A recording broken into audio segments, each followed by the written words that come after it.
I've ridden in almost every state and province in the Northern Hemisphere in all kinds of contexts, from the fanciest and largest of coliseums and elaborate show rings to some of the most remote places in the country, as well as some of the most prestigious ranches. And we've worked with horses and cattle from different directions in every capacity. However, tonight I want to tell you about my first cattle drive.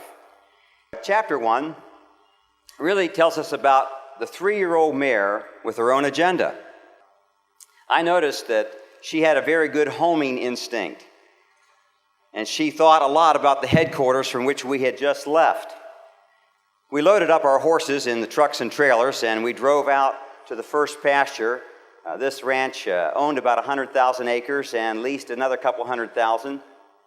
So it was a sizable property, and their neighbor, that you probably know of, owns 1 million acres there, so there's quite a bit of land. And I thought about when we got out there, about 7 or 10 miles out there, that this mare had a very keen interest in getting back to the headquarters, which alarmed me some, and I thought I better be paying attention because she's certainly comfort-driven.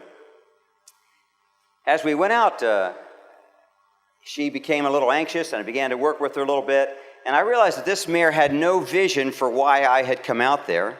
She did not understand why she'd been saddled and dropped off and from a trailer such a long distance. All she wanted to do was go back to her quiet corral and her comfort zone, and she had no vision, she had no burden to be doing what I was doing, and she had no cares. Chapter 2, the skull that proved nearly fatal. We didn't unload very long until I went over the rise and down in the next ravine, and there I spotted it.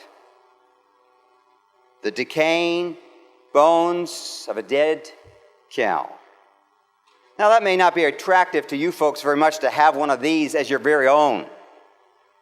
But let me suggest to you that this was a prize. For this was the very ranch from which 2 of my horses, Desired Spark and Rooster Shalom, known as Romeo, had come. To this day, 150 years later, you can still see the Santa Fe Trail and the wagon ruts 150 years later and old cabins along the trail. This was a prize, for this was a skull off of the CS. This was part of a legend, part of a heritage. And when I stepped off, I saw that skull, and I thought, wow, I'm sure they don't want it, but I would love it.